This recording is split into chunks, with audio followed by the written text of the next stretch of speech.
کسی اور چیز کا نہیں ہے، قرآن کسی اور چیز کو کہتے ہی نہیں ہے، قرآن ہے اہل بیت کے قصیدے کا نام، اور قصیدہ پڑھنا بھی ہر کسی کو نہیں آتا۔ دنیا کی تعریف اور ہوتی ہے، جن کی کائنات تعریف کرے اسے خدا کہتے ہیں، اور خدا جس کی تعریف کرے اسے فاطمہ کہتے ہیں۔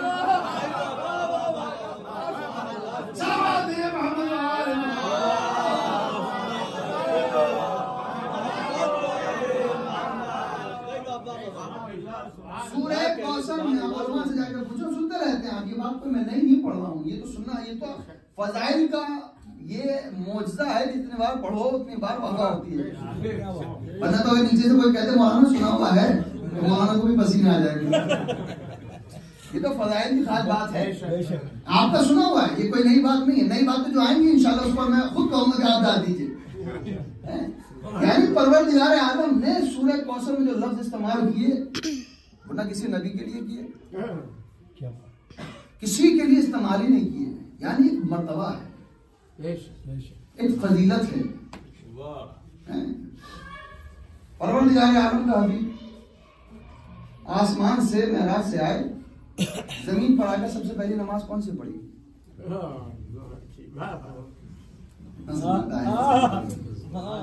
سب سے پہلی نماز ظہر، دوسری نماز عصر۔ تو پہلی نماز کو پوچھا گیا یا رسول اللہ یہ پہلی نماز جو پڑھی گئی، کہا یہ صدقے میں ہے محمد کے،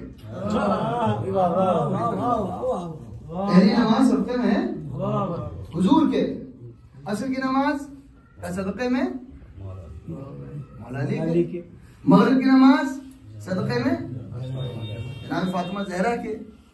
اب بڑی غور سے میری بات سنیے، اگر پہنچ جائے تو میرے ساتھ بولیے گا۔ مغرب کی نماز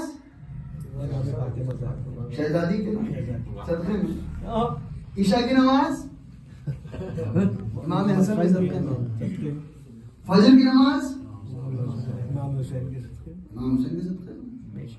دیکھیں اب بات اگر پہنچ گئی تو میرے ساتھ بولیے گا۔ ظہر کی نماز رسول کے صدقے میں، عصر کی نماز مولا علی کے صدقے میں، مغرب کی نماز شہزادی کے صدقے میں، عشاء کی نماز امام حسن کے صدقے میں۔ قسم خدا کی بہت دور تک بات جانے والی ہے۔ فجر کی نماز امام حسین کے صدقے میں۔ اب کسی بھی مولوی سے جا کر پوچھ لیجئے ساری نمازیں قصر ہوتی ہیں؟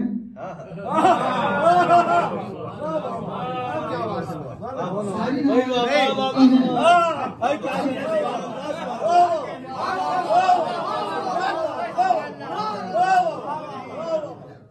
کہہ رہا تھا کہ بات پہنچے گی تو آپ بولیں گے ساری نمازیں قصر ہوتی ہیں۔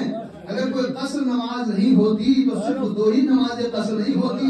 پتا چلا کہ اللہ نے بتایا کہ دیکھو محمد کا حق لے لو گے تب بھی برداشت ہے، علی کا حق لے لو گے تب بھی برداشت ہے۔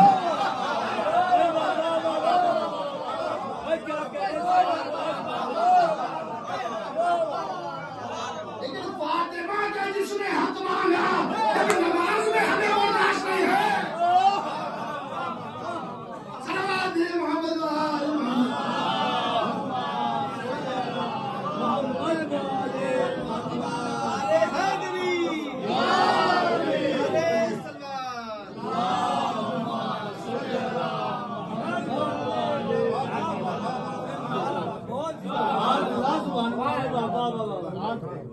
میں کوئی ایسی بات نہیں کہہ رہا ہوں کہ جو ڈھنگی چھپی ہے، آج جا کر باقاعدہ علم الشرائع میں پڑھیں، آپ باقاعدہ تہذیب الاسلام میں پڑھیں، علماء کے سامنے جان و ادب طے کریں، معلوم ہوگا آپ کو کہ ظہر کی نماز کس کے صدقے میں، فجر کی نماز کس کے صدقے میں، عصر کی نماز کس کے صدقے میں، مغرب کی نماز کس کے صدقے میں۔ اگر ان کا صدقہ نہ ہوتا تو یہ نمازیں نہ ہوتی۔ اس لیے کیونکہ نماز پڑھنا فضیلت نہیں ہے، نماز سمجھنا فضیلت ہے۔ نماز پڑھنا فضیلت نہیں ہے، نماز سمجھنا فضیلت ہے۔ قبلے کی رخ کو کھڑے ہو کر کہہ دینا کہ میرا رخ میرا منہ کعبہ شریف کو، یہ کہنا فضیلت نہیں ہے۔ قبلے کی حقیقت کو سمجھنا فضیلت ہے۔ یہی وجہ تھی کہ میرے مولا نے فرمایا انا صلاۃ المومن، میں مومن کی نماز بھی ہوں، انا قبلۃ اللہ، میں اللہ کا قبلہ بھی ہوں۔ جس نے مجھ سے منہ پھیرا یہ نماز قبول ہے، اور نہیں انسان کے لیے قبلہ ہو پائے گا۔ رخ کرنا ہوگا تو علی سے محبت کرنا پڑے گی۔